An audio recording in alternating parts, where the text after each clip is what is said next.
Hi friends, welcome back to Arya's learning. നമ്മളിന്ന് പഠിക്കാൻ പോകുന്നത് 7ാം ക്ലാസ്സിലെ അടിസ്ഥാന ശാസ്ത്രത്തിലെ 4ാമത്തെ ചാപ്റ്ററാണ് അന്നപദത്തിലൂടെ.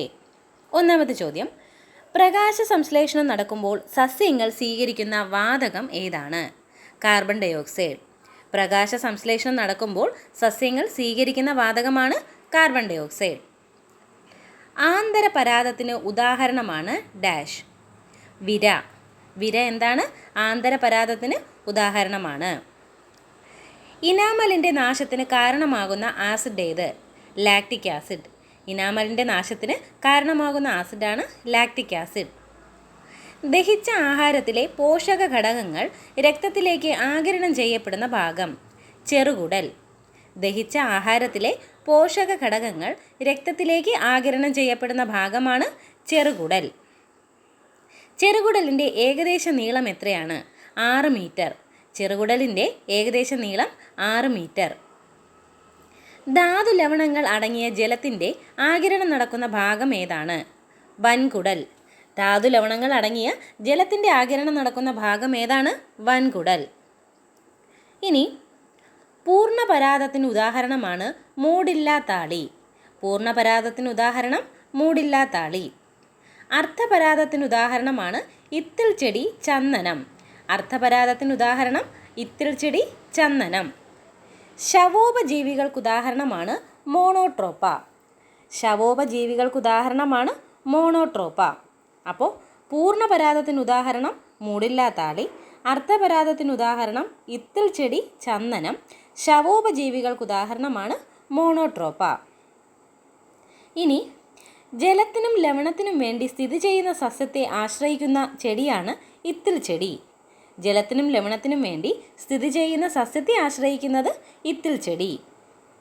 ആഹാരത്തിന് വേണ്ടി സ്ഥിതി ചെയ്യുന്ന സസ്യത്തെ ആശ്രയിക്കുന്നതാണ് മൂടില്ലാത്താളി. ആഹാരത്തിന് വേണ്ടി സ്ഥിതി ചെയ്യുന്ന സസ്യത്തെ ആശ്രയിക്കുന്നത് മൂടില്ലാത്താളി. വളർച്ചയുടെ ആരംഭഘട്ടത്തിൽ മറ്റ് ചെടികളുടെ വേരിൽ നിന്നും ജലവും ലവണവും കണ്ടെത്തുന്ന ഒരു സസ്യമാണ് ചന്ദനം. വളർച്ചയുടെ ആരംഭഘട്ടത്തിൽ മറ്റ് ചെടികളുടെ വേരിൽ നിന്ന് ജലവും ലവണവും കണ്ടെത്തുന്ന ഒരു സസ്യമാണ് ചന്ദനം. അപ്പോൾ ജലത്തിനും ലവണത്തിനും വേണ്ടി സ്ഥിതി ചെയ്യുന്ന സസ്യത്തെ ആശ്രയിക്കുന്നത് ഇത്തിൾ ചെടിയാണ്. ആഹാരത്തിന് വേണ്ടി സ്ഥിതി ചെയ്യുന്ന സസ്യത്തെ ആശ്രയിക്കുന്നത് മൂടില്ലാത്താളിയാണ്. വളർച്ചയുടെ ആരംഭഘട്ടത്തിൽ മറ്റ് ചെടികളുടെ വേരിൽ നിന്ന് ജലവും ലവണവും കണ്ടെത്തുന്ന ഒരു സസ്യമാണ് ചന്ദനം. ഇനി മോണോട്രോപ്പ എവിടെ നിന്നാണ് ആഹാരം കണ്ടെത്തുന്നത്? ജീർണിച്ച ജൈവാവശിഷ്ടങ്ങളിൽ നിന്നാണ് ആഹാരം കണ്ടെത്തുന്നത്. മോണോട്രോപ്പ ആഹാരം കണ്ടെത്തുന്നത് ജീർണിച്ച ജൈവാവശിഷ്ടങ്ങളിൽ നിന്നാണ്. ഇനി കുട്ടികളിൽ ആദ്യമായി മുളയ്ക്കുന്ന പല്ലുകളാണ് പാൽപ്പല്ലുകൾ. കുട്ടികളിൽ ആദ്യമായി മുളയ്ക്കുന്ന പല്ലുകളാണ് പാൽപ്പല്ലുകൾ. പാൽപ്പല്ലുകളുടെ എണ്ണം എത്രയാണ്? 20. കുട്ടികളിൽ ആദ്യമായി മുളയ്ക്കുന്ന പല്ലുകളാണ് പാൽപ്പല്ലുകൾ. പാൽപ്പല്ലുകളുടെ എണ്ണം 20. പാൽപ്പല്ലുകൾ കൊഴിയാൻ തുടങ്ങുന്ന പ്രായം 6 വയസ്സ് മുതൽ. പാൽപ്പല്ലുകൾ കൊഴിയാൻ തുടങ്ങുന്ന പ്രായം 6 വയസ്സ് മുതൽ. കടിച്ചു മുറിക്കാൻ സഹായിക്കുന്ന പല്ലേത്? ഉളിപ്പല്ല്. കടിച്ചു മുറിക്കാൻ സഹായിക്കുന്ന പല്ലാണ് ഉളിപ്പല്ല്. ഇനി കടിച്ചു മുറിക്കാൻ സഹായിക്കുന്ന ഉളിപ്പല്ലുകളുടെ എണ്ണം 8. കടിച്ചു മുറിക്കാൻ സഹായിക്കുന്ന ഉളിപ്പല്ലുകളുടെ എണ്ണം 8.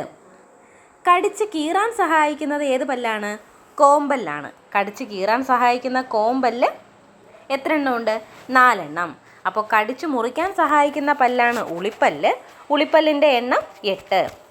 കടിച്ച് കീറാൻ സഹായിക്കുന്ന കോമ്പല്ലുകളുടെ എണ്ണം 4. പ്രധാനപ്പെട്ട ഇരപിടിയൻ സസ്യങ്ങൾ ഏതൊക്കെ? വീനസ് ഫ്ലൈട്രാപ്പ്, സൺഡ്യൂ ചെടി, പിച്ചർ ചെടി. പ്രധാന ഇരപിടിയൻ സസ്യങ്ങളാണ് വീനസ് ഫ്ലൈട്രാപ്പ്, സൺഡ്യൂ ചെടി, പിച്ചർ ചെടി. അന്തരീക്ഷ നൈട്രജനെ നൈട്രേറ്റ് ആക്കി മാറ്റുന്ന മണ്ണിലെ ബാക്ടീരിയകൾ ഏതെല്ലാം? അസറ്റോബാക്ടറും നൈട്രോബാക്ടറും. അന്തരീക്ഷ നൈട്രജനെ നൈട്രേറ്റ് ആക്കി മാറ്റുന്ന മണ്ണിലെ ബാക്ടീരിയകളാണ് അസറ്റോബാക്ടറും നൈട്രോബാക്ടറും. ചവച്ചരയ്ക്കാൻ സഹായിക്കുന്ന ചർവണകങ്ങളുടെ എണ്ണം എത്രയാണ്? 12. ചവച്ചരയ്ക്കാൻ സഹായിക്കുന്ന ചർവണകങ്ങളുടെ എണ്ണം 12. ചവച്ചരയ്ക്കാൻ സഹായിക്കുന്ന അഗ്രചർവണകങ്ങളുടെ എണ്ണം 8.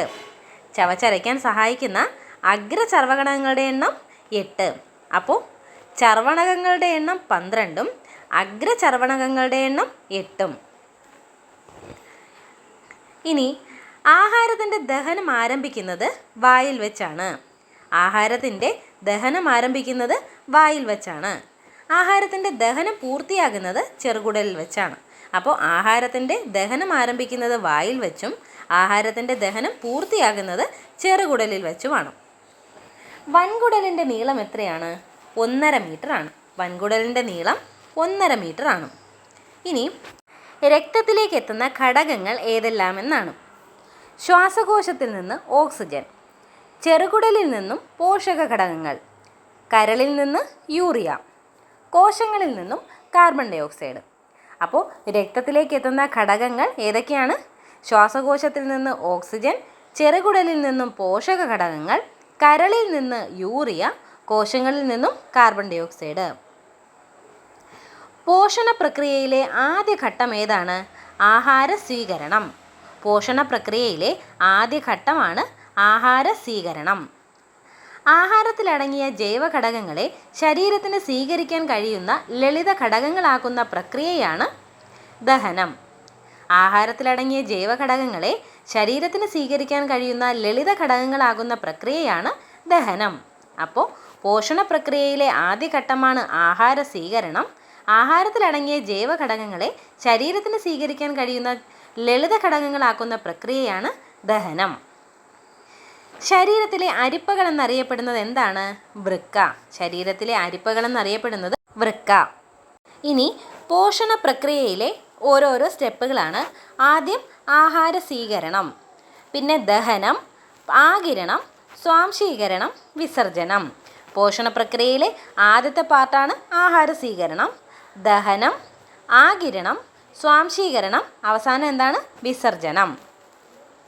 ഇനി ഏകകോശ ജീവിയായ അമീബയിലെ പോഷണ പ്രക്രിയയിലെ ഘട്ടങ്ങൾ ഏതൊക്കെയാണ്?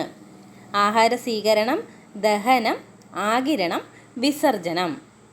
ഏകകോശ ജീവിയായ അമീബയിലെ പോഷണ പ്രക്രിയയിലെ ഘട്ടങ്ങളാണ് ആഹാര സ്വീകരണം, ദഹനം, ആഗിരണം, വിസർജനം. ആഗിരണം ചെയ്യപ്പെട്ട ആഹാര ഘടകങ്ങൾ ശരീരത്തിൻ്റെ ഭാഗമാക്കുന്ന പ്രക്രിയയാണ് സ്വാംശീകരണം. അപ്പോൾ എന്താണ് സ്വാംശീകരണം? ആഗിരണം ചെയ്യപ്പെട്ട ആഹാര ഘടകങ്ങൾ ശരീരത്തിൻ്റെ ഭാഗമാക്കുന്ന പ്രക്രിയയാണ് സ്വാംശീകരണം.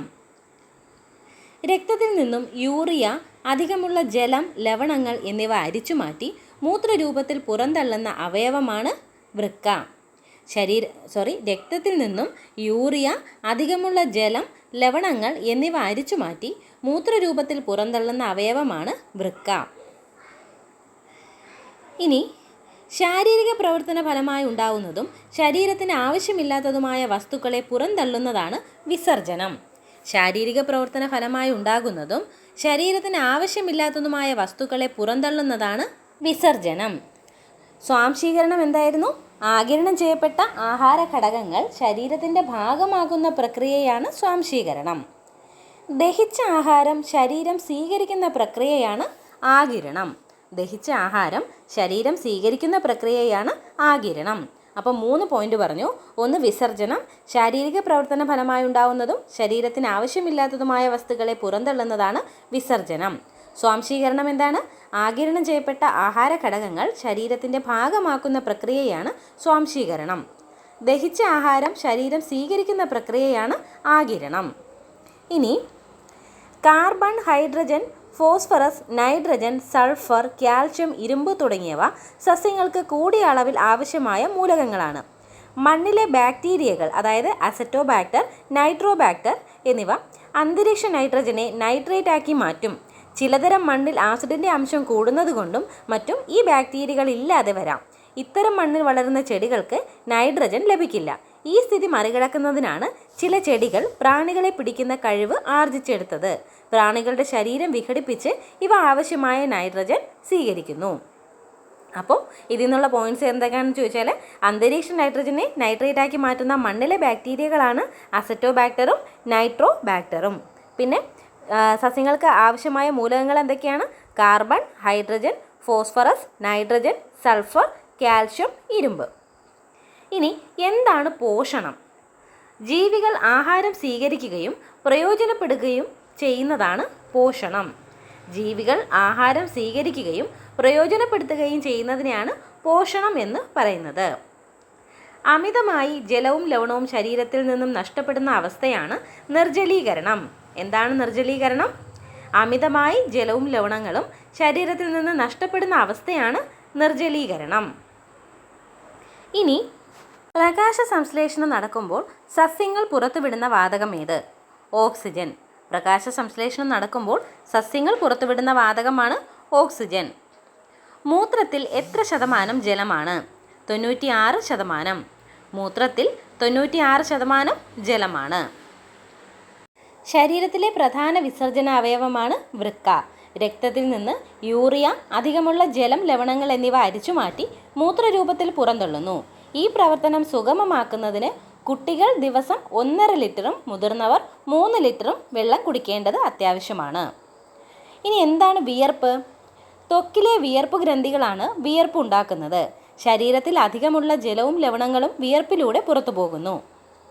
നമ്മുടെ ശരീരത്തിൻ്റെ താപനില ക്രമീകരിച്ച് നിർത്താൻ വിയർക്കൽ സഹായിക്കുന്നു. അമിതമായി ജലവും ലവണങ്ങളും ശരീരത്തിൽ നിന്ന് നഷ്ടപ്പെടുന്ന അവസ്ഥയാണ് നിർജ്ജലീകരണം. അപ്പോൾ ഇത്രയൊക്കെയാണ് പ്രധാന പോയിൻറ്റ്സ്. അപ്പോൾ എല്ലാവർക്കും ക്ലാസ് ഇഷ്ടമായെന്ന് വിചാരിക്കുന്നു. എല്ലാവരും നന്നായിട്ട് പഠിക്കാം. Okay, thank you.